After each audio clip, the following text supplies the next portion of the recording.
after I have been a musician, had to give it up. And then I became a concert piano tuner. You know, as individuals, we are all different. We are not carbon copies coming out of the hands of God. Each one is different, like he didn't make two snowflakes alike, you know.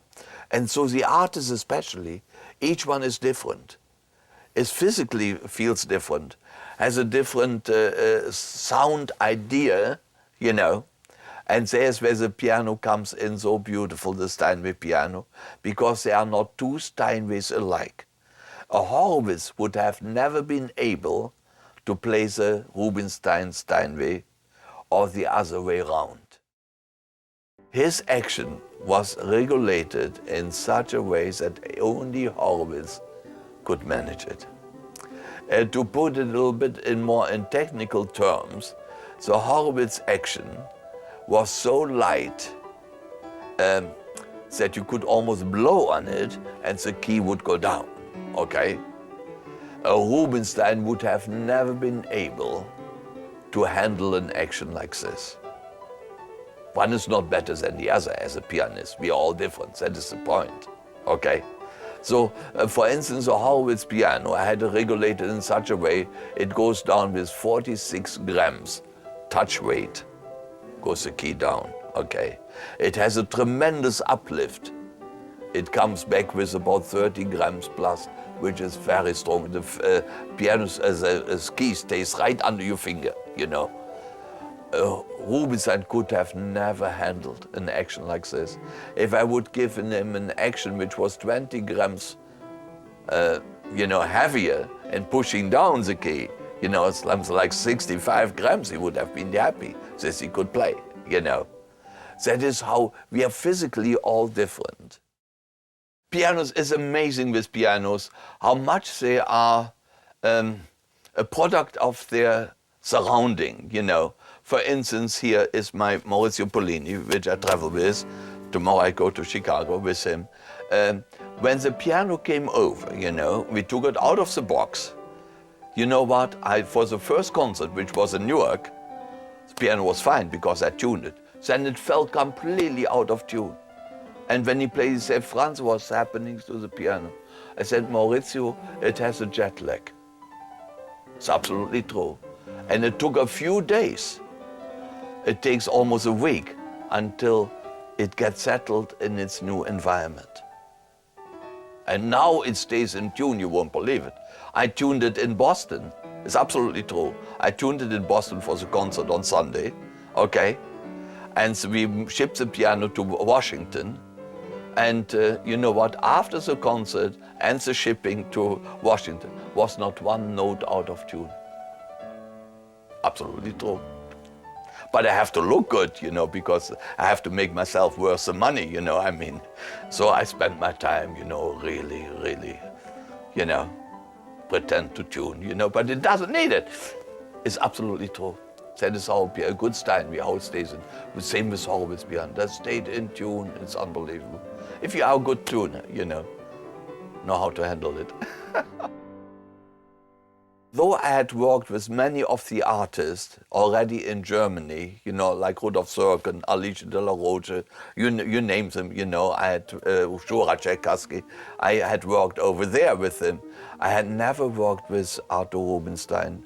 And as a German, I was extremely nervous when I came to America to work with Arthur Rubinstein because he never, as was well known, he never would perform in Germany. The poor guy had lost over 50 people in the Holocaust, you know. And he said there were two, and that was well known. There are two places, he would say, there are two places in the world where I would never perform.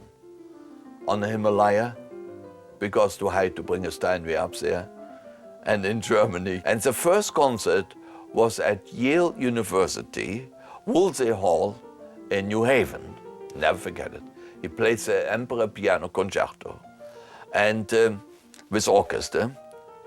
And I tuned the piano, and I finally was very nervous to meet him. So I met him in the dressing room before the concert at Woolsey Hall in New Haven. And he was very friendly immediately. Thank you so much for tuning for me. And he said, young man, he always called me young man for years. He said, young man, did you clean my keys? And that was a tricky question.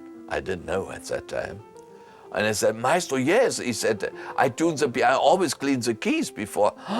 No, he said, didn't Bill tell you this? Nobody touches my keys. They are now so slippery. He said, I won't play. I won't play. I said, I cancel. And we are standing there. He said, I'm sorry, but I don't know what to say, Maestro. I'm sorry, he never told me, I'm sorry. You know, what could I say? And there are always a few people standing around, you know, in the dressing room. And I don't know, a stage manager or somebody said, Maestro, Maestro, listen. He said, don't panic. I know a recipe, you know. Here's what we are going to do. And he turned to me, Franz, and all of a sudden the guy had a hairspray can in his hand. I don't know where it came from. He had it in his hand. He said, Maestro, that's what we're going to do. Franz, listen. Now you go out to the piano and you stay about 6 inches away from the keyboard. And you just spray once up and once down. He said, and Maestro, we wait for 10 minutes more. He said, and they will be so grippy, the keys, you will love it, you know. Well, I tell you, Rubinstein didn't really want to cancel easy, you know, I'm sure. He said, let's try it, you know. So you can imagine the situation, you know. Everybody, you should be backstage in a concert, you know. You hear the people talking, you know, and it goes like sound waves, you know. Then all of a sudden the light dims in the hall and people get quiet. And the stage is lit up and everybody looks to the stage door, you know, where the artist comes out with the conductor at this time. But instead of those guys, I come out with a spray can, you know. Have, of course, my dark suit on too for the occasion, you know. And go to my piano. People didn't know what was going on, so I had to do my job, right? So here we go, you know. And people, some laughed and some clapped, and you have to bow, you know, you have to be polite, you know, you have to be polite and this kind of thing. And he loved it so much, Rubinstein, from that time on, that I had to spray the keys, you know, no matter what. It's not an easy thing. To go out to a lonely piano and to perform, you know. Some artists don't show it, that they have stage fright. Others show it very, very much and almost fall apart, you know. Including Horowitz, you know. And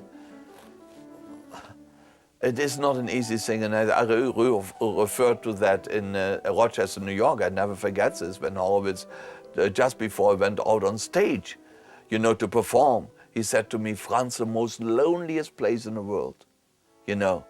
And I immediately I said, thank you, Lord, I'm the piano. I don't have to go out there, you know.